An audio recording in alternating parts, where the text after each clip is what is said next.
Welcome to the Leadership Gambit podcast, where we share life lessons to guide you through your journey to survive and thrive in a volatile business world. And now, Chris Miller. Welcome, everyone, and thanks for joining. In a previous episode last season, we talked about the politics of promotions and what happens behind the scenes. We also talked about leadership skills and ways to make yourself more competitive. Well, I'm happy to say that a few of the people that I provide coaching to have been elevated into higher level roles or been provided potential bigger opportunities recently. Now, I have to say I'm very proud of them, and I'm happy for all of them. So in celebration of them, today I wanted to talk about how to make yourself stand out more. How to be someone who can walk into a room and command attention. Someone who has an aura of authority and appears to be in complete control of themselves. Someone with an executive presence. Now, before many of you think, well, wait a minute, Chris, I don't want to be an executive. That term executive presence isn't about being an executive.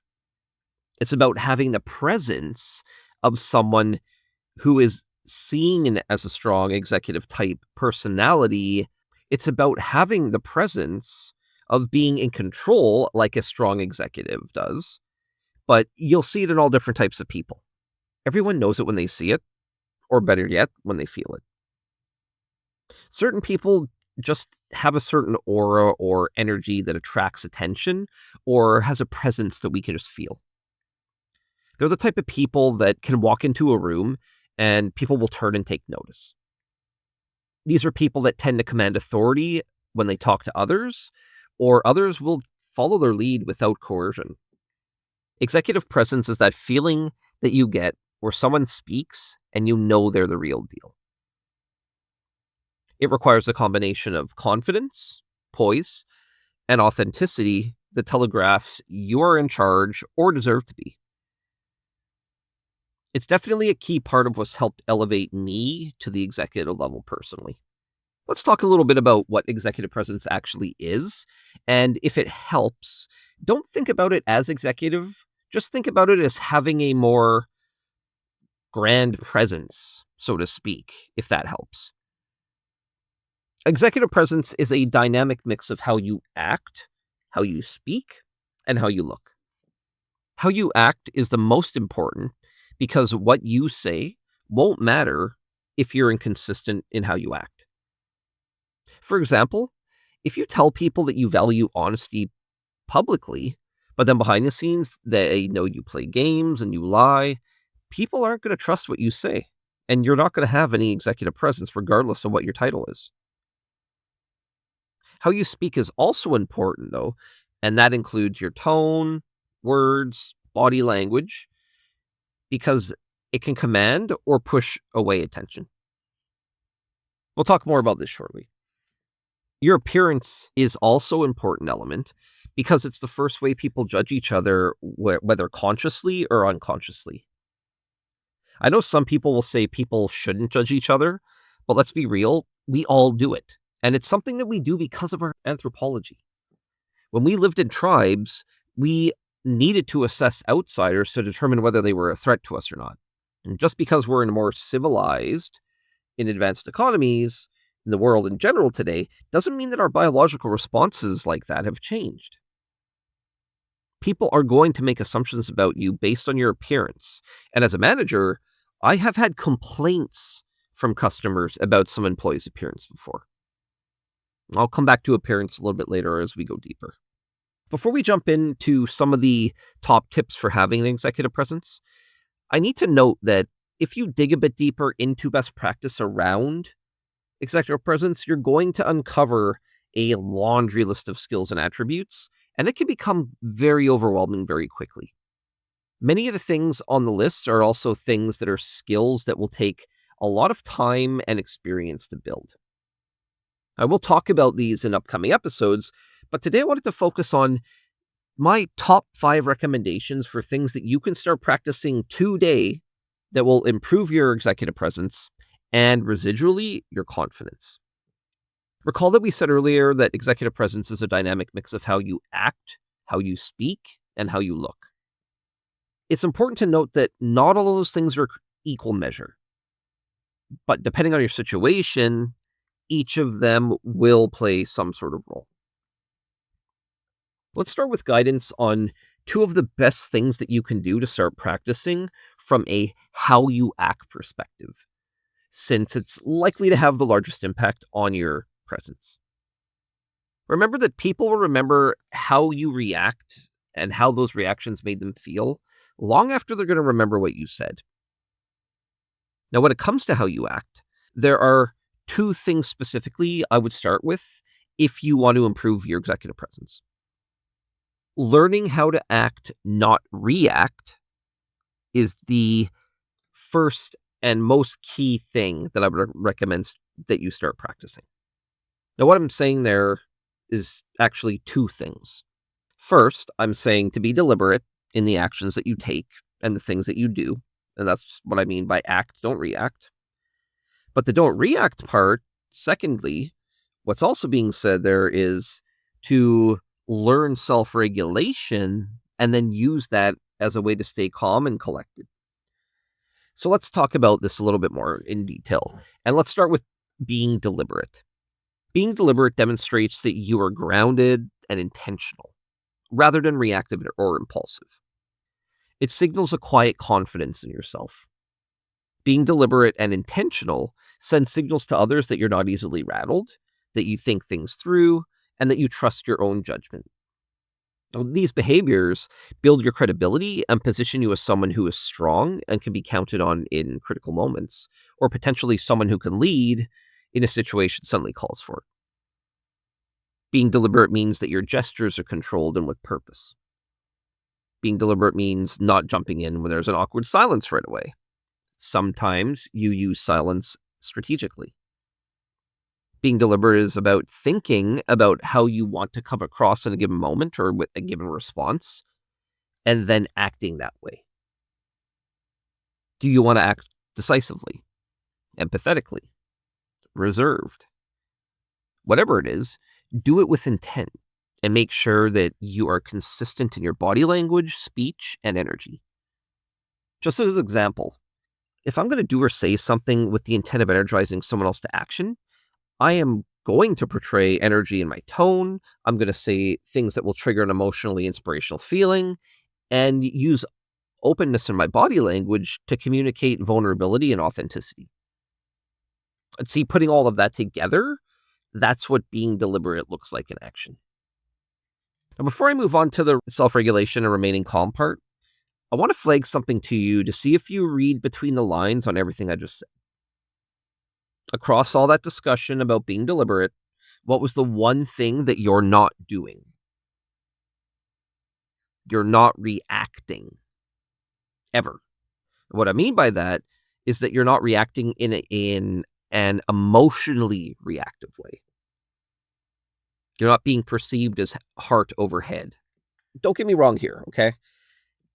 It is a good thing to have a heart, to be clear. But being seen as someone who is explosively emotionally reactive, that is not a good thing for your brand or your reputation. I'll tell you, typically people who are very emotionally reactive in meetings, they are not spoken well of once people leave that meeting behind the scenes. In fact, I can say candidly that some of the biggest compliments I've ever received in my entire career were the result of me remaining calm under stress. And that was even in instances where I was being yelled at in front of a bunch of people. Let's dig into that, okay? How was I able to get to a point where I could remain calm even when I was being yelled at in front of a bunch of people? Well, I won't lie. Some of that comes with being brought up to not care what people think about me. But I think more importantly, practicing active listening taught me self-regulation for those types of situations. Now, I know the correlation between active listening, self-regulation, calmness might not be immediately obvious, so let me explain a little bit. As you practice active listening, you become more used to listening with intent. You stop getting stuck in your head. You stop focusing on what you were going to respond with before they're even done talking. Most importantly, you learn to remain calm with little reaction as you listen with intent. Any speaking you do is done through your body language only while they talk. So I take that technique that I just went through and I applied that in the situation where I was being yelled at. So I was actively listening. And remember, just because I'm actively listening doesn't mean that I agree, and it doesn't mean that I care. But I was genuinely listening. Now, while I was leveraging my active listening skills, I was also very deliberately restricting myself from reacting both verbally and in my body language because I wanted to present myself as calm.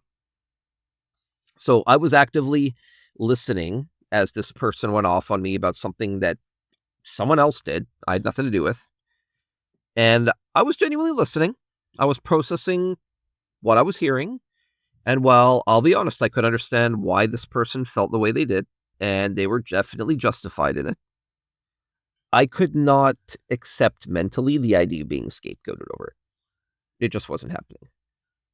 Now, I also knew the power in being the calm one in the room, but I also understood clearly the power dynamic that was at play here, because this person was a senior executive and I was a lower level executive. So what did I do? I decided in terms of how I was going to react to being yelled at, and this is what I was saying about being deliberate, but I decided to be deliberate and that I would acknowledge them, but I needed to do so without agreeing to take the blame or being scapegoated. So when they were done, I responded emotionlessly with a simple, I understand. Now, that acknowledgement seemed to shift the tone of the discussion, which is good. But I can tell you, coming out of that meeting, a number of people DM'd me with how impressed they were that I was able to keep my cool in the way I did. And one of the more perceptive people pinged me saying they were impressed with the response. And what I didn't say said a lot more than what I did in my response. And just a side note here, that if you're someone who wants to be seen as a real leader, this type of situation, it's what's going to define you as that leader in the eyes of others. Because when you get two grown adults and they just start going at it and yelling at each other in a meeting, most people are turned off by that. And they don't see those people as real leaders. They see them more as children acting emotionally. Now, look, there's a lot more to say about how to act when it comes to executive presence, but we also need to cover how to speak and look as well today. So let's leave it at the acts of being deliberate and remaining calm for today's episode. Now, that previous example that I just used about being yelled at, this bridges us from the how you act to the how you speak area. In the story above, I only spoke a few words, but they were loaded with subtext, which was an example of the top tip I have for you in regard to how to speak. Earlier, we talked about the idea of acting deliberately and asking yourself questions before acting with intention. We're now going to apply that same idea to how you speak, only this time the question you want to ask yourself is, what is the single most important point you want to get across? Once you know that, your goal is to get it across in as short amount of time or as few words as possible. In my example, I was trying to acknowledge their position or frustrations without being scapegoated. So that's why I communicated or responded the way I did. In last week's episode, we spoke about the idea of key messages and how being good at key messages was a big part of mastering communications. Here, same idea applies, and you want to use short declarative statements wherever possible when you're delivering those key messages. Here's a couple of examples of statements I've used over the years that say a lot more than just the words spoken. People don't care how much you know until they know how much you care. Lead with warmth, then show strength. Practice to gain competence, to earn confidence. Features tell, benefits sell. These statements all have a lot of underlying meaning beyond just the words being said.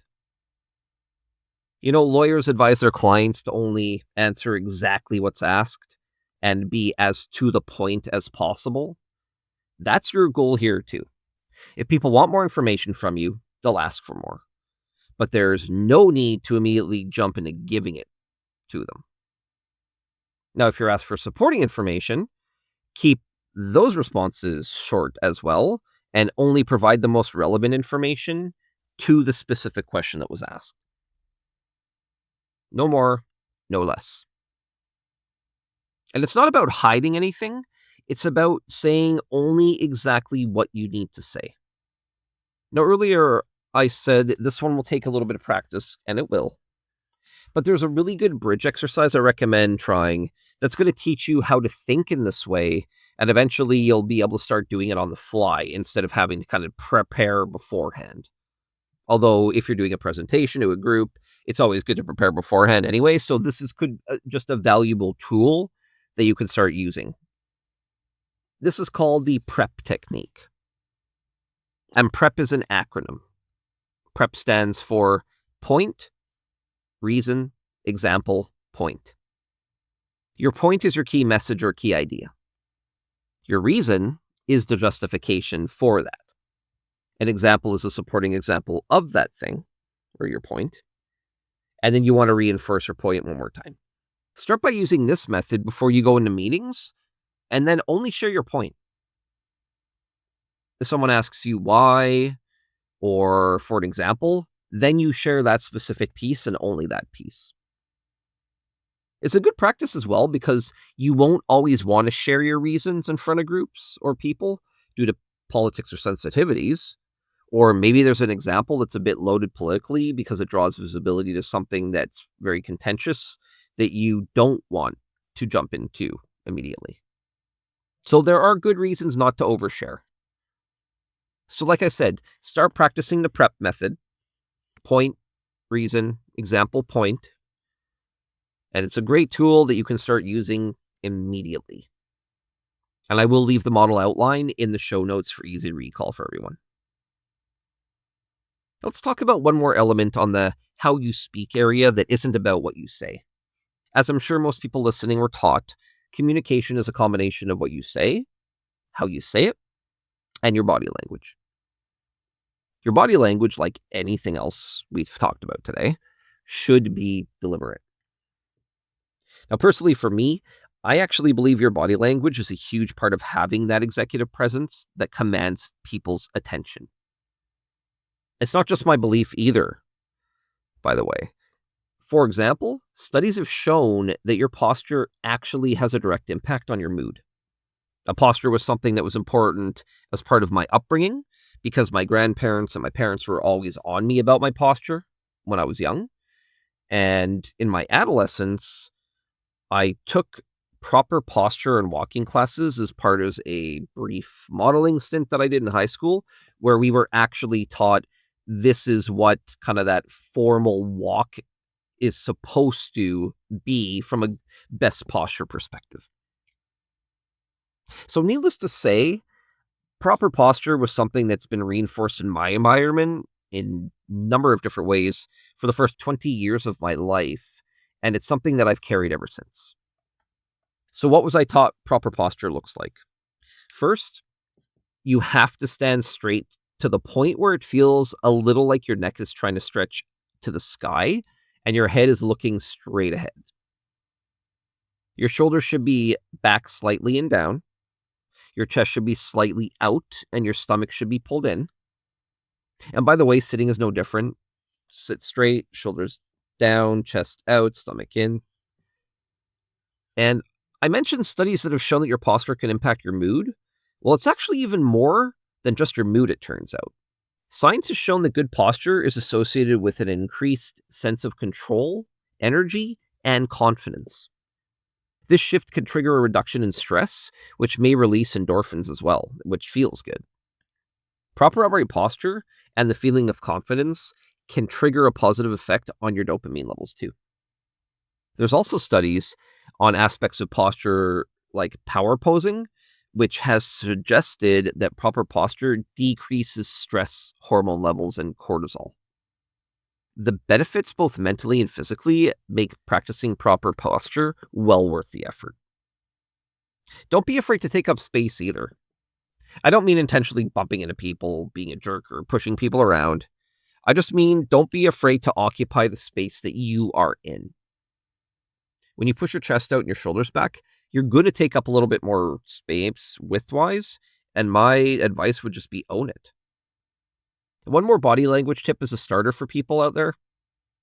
When you're standing still, stand with your feet about hip distance apart and you're slightly pointed out, and that gives you the best balance and center of gravity for yourself, which should make you feel a little more stable as well. There's a lot more to discuss about body language, but in the interest of ensuring that you get the most out of today in a reasonable time, I will save more for future episodes. Just start practicing your posture regularly as a tool to manage your mood and feelings. With that, let's move on to the final foundational piece that we need to talk about today when it comes to your executive presence. So we talked about acting and speaking. Now let's talk about your look. Like it or not, people judge each other by looks. It's how our brains are wired, so it's a feature, not a bug. Okay? Now, how you look is going to be especially important when you're meeting people for the first time. And it's also a great way to express yourself from my perspective and support building the brand that you want to. Now, I'm not going to talk about what type of clothes or anything like that because we all have different styles and tastes. I wouldn't go into the office in shorts and flip-flops unless I worked at a pool, but hopefully most people out there listening have a lot more common sense than that. This isn't about what you are wearing, within reason. It's about how well put together you are in general. As a manager, and I mentioned this, I have received complaints about people's appearance and hygiene before. And honestly, it's probably one of the most uncomfortable conversations I've had to have for both parties. For today's discussion, though, let's just talk about a few of the basics when it comes to how you look and your appearance to have an executive presence. Now, I have to admit that I am a suit or sport coat guy myself, and you're unlikely to see me in public in anything else. This is my personal style. I grew up on James Bond and with an affinity for suits, and it's just me. Doesn't have to be anyone else. The single most important thing you can do is look well put together. It doesn't matter if you're in a suit or a t-shirt. Make sure things are not wrinkled, stained, or torn. I actually had a customer request that a very skilled technician we had on the team at one point not come back to their site because of their appearance and their clothes, and they looked a bit unkempt. Well, they're a really nice person, but they don't fit with our company's dress code. Okay, don't be that person. Fit is also very important when it comes to clothing, and both too small and too large will weaken your executive presence. It doesn't matter if it's $10 or $10,000. Make sure that it fits appropriately.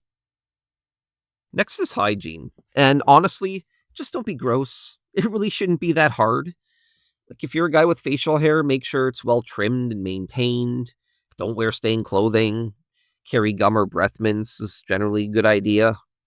I mean, I can't believe adults need to be told to take care of their basic hygiene, if I'm being honest. I will say the majority of executives I've worked with all take care of their appearance quite seriously, and all of them look well put together. And whether they were wearing a polo shirt, a button-up shirt, or a peak lapel suit, they were in well-fitting clothes that looked well taken care of. Now, I know some industries, like management consulting, back when I used to be in it, I know people in real estate, I knew people that were in the investment banks and Wall Street and a lot of other areas, but we were trained to dress for success before we became successful. And we were trained to do that because it was part of managing our image that we were successful to try to get more clients and more business. But I'm sure many of you also heard the term dress for the job you want. And I can report back from personal experience, it does seem to matter. If you want to be taken seriously, dress seriously. At the very least, dressing well in your own style will make you much more memorable, and being memorable is a big part of having executive presence. Now, with that, let's just have a quick recap on the key elements of executive presence that you can start practicing right away. Be deliberate in how you act and respond. Slow down and take time to think things through before acting. Practice active listening to learn how to listen without responding, and then adapt that to all situations to practice remaining reactionless. Learn to say as much as you can with as little as you can. Learn the art of summarizing things into key messages and how and when to leverage key messages versus supporting information and examples. We talked about the PREP method: point, reason, example, point, to define those messages. We also talked about body language and focusing on proper posture and the benefits. What was proper posture? Head and neck up, shoulders back, chest out, stomach in. And when you're standing still with your feet hip width apart, you get maximum stability. And it's okay to take up space, regardless of your size. Finally, we talked about your appearance and to make sure that you're well put together. No wrinkled, stained, or torn clothing. Make sure it fits well and it's well maintained. Also, make sure you take care of your hygiene, as I shake my head having to say that. And with that, that is your crash course on the fundamentals of having an executive presence. Like I said earlier, there is a lot more to the entire premise of executive presence, and today we just touched on the basics. But if you start practicing these things, they will become easier, you will get better, others will notice, and your confidence will boost. Your presence will start to take a new energy, and others will take notice of it. Over time, as you master these things, you'll start to have one of those auras about you that just draws and attracts other people to you. And that's going to open up options for leadership or other opportunities, should that be your goal.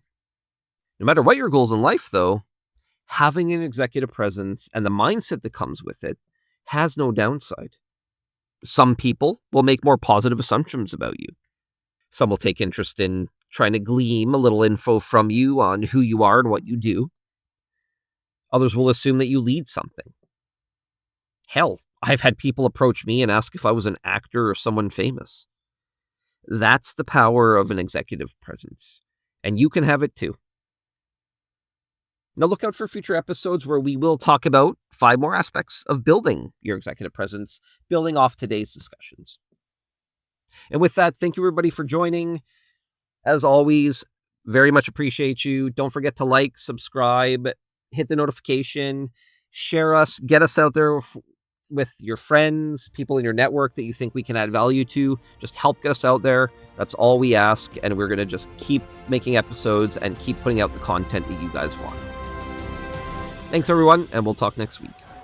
This has been the Leadership Gambit podcast with your host and management expert, Chris Miller. If you like our content, don't forget to like, subscribe, leave a comment or review, make a donation, and most importantly, share us with others in your network. Visit us at www.theleadershipmovement.net for more content and helpful business resources.